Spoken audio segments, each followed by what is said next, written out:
శ్రీ వారాహాయ ధరణ్యుద్ధారణాయ స్వాహ. ఇది మంత్రం.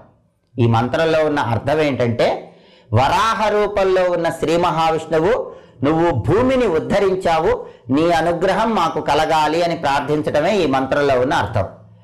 ఆదివారం రాహుకాలంలో ప్రారంభించి 41 రోజుల పాటు ప్రతిరోజు రాహుకాలంలో ఈ మంత్రం చదవండి.